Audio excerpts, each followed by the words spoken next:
You're about to learn how to get the most out of the life cycle of your HDDs, your external hard disk drives. So I personally own over a dozen hard disk drives. Many of them are from over 10 years ago and all of them still work. Why is that? Because I use all the best practice methods of getting the fullest life cycle out of the external HDDs. If you just look it up online, it'll say that these last you about 4 to 5 years. But again, I've had many that are over 10 years old and they still work perfectly fine. So let's go through some of the ways that you can double or extend the life cycle of your HDD by a lot. So first things first. When you're using the external hard drives, remember they have a lot of mechanical parts, right? They have those spinning platters, the read-write head. You want to make sure that when it's plugged into your laptop and it's doing the work, that you don't disturb it physically. You don't knock it around, you don't jar it, you don't do anything like that, because that can actually cause the read-write head to crash into the platter, and then you're definitely gonna damage the device. You're going to probably permanently lose data. And also, you want to make sure that you don't just leave it dangling from your laptop, so plugged in and dangling down. You want to make sure that you disconnect it. And if you're carrying it in a backpack, let's say, you don't want to just throw it in your backpack and be on the go. You want to actually disconnect it from the external hard drive. Why is that? Well, when it's plugged in, it actually puts immense pressure on the drive's internal port if this is knocked around. So if pressure is put on the cord, it's really going to apply a lot of pressure to the internal parts, and you definitely don't want to damage that. Also understand that unlike SSDs, the HDDs get quite hot. You want to make sure that when you're using it, it's not getting direct sunlight. When you're storing it, store it in a cool, dry place with plenty of ventilation.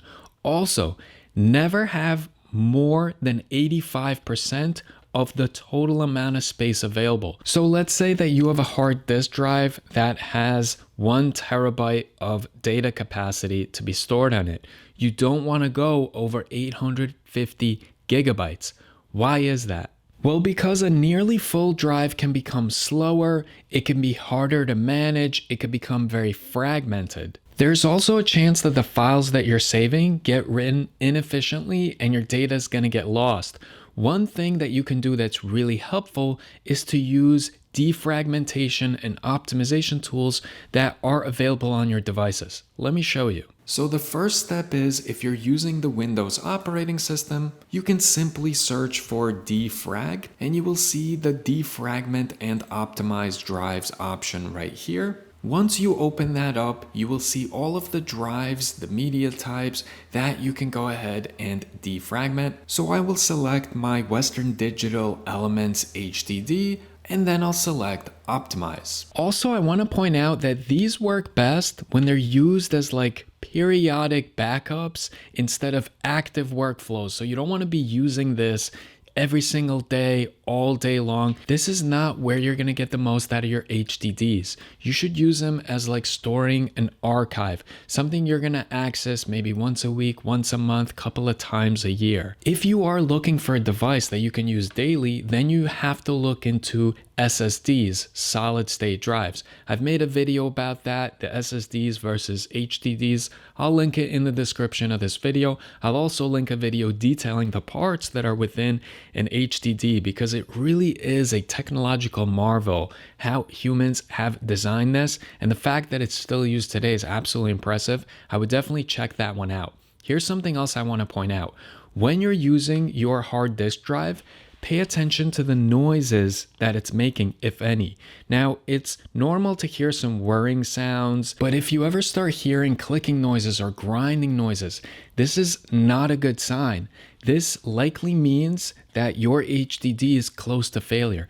It's a nice thing that they give us a little bit of a hint, a sign that something's about to go wrong. SSDs don't do that, but the hard disk drives do. Something else that's super important to point out is when you're using this and it's plugged into your laptop, let's say, don't just yank it out when you're finished. You want to make sure that you're safely exiting the device out of another device. And let me actually show you how that's accomplished right now. So in order to safely remove your external hard drive, never just yank it out of your computer. So for instance, if you're on Windows, you're gonna wanna go down here in the bottom right section of your screen.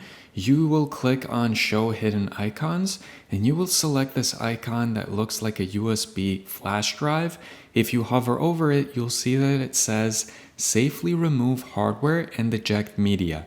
I will click that, and here we get the options of which device we want to eject safely. I will eject my WD elements. I'll select that. And now I can go ahead and safely remove the external hard drive. The last suggestion I'm gonna give is to keep it away from magnets and really strong electromagnetic forces. So you don't want to have it near a microwave. You don't want to have it near giant speakers or a subwoofer. And also when you're storing them, try to make sure that you're not placing anything super heavy on top of them. With that being said, if you follow these habits, regardless which type of hard disk drive you buy, whether it's a Seagate product, Western Digital product, you're gonna push it way past its lifespan that might be listed on the packaging or that you might find online. Trust me, because I'm quite careful with these. They have blessed me by not failing on me. Again, I work as a photographer, videographer, as a web developer. I've had multiple businesses. I have so much to back up and store, and I am always relying on these hard disk drives for the long-term storage. Again, if it's something super important, you obviously don't want to just risk it by having just one backup. I might make a different video detailing all the best practice ways of how to back up data. Should you be backing it up to the cloud? Should you have an SSD and an HDD? How many backups do you really need? And also, if you're into hard disk drives, I'm going to include a couple of affiliate links in the description that if you go and buy something from those links, it helps me out, but they're highly reputable products, and I never link anything that I don't use myself. So I appreciate you all for watching this video in its entirety. I know it might be a dry or a boring one, but I certainly appreciate it. I'm sure your hard disk drive appreciates it. And if you aren't subscribed yet, please make sure to subscribe. I do have some goals that I'm trying to hit as far as the amount of subscribers I have. And that's pretty much it. Hopefully, I'll see most of you or all of you in the next video.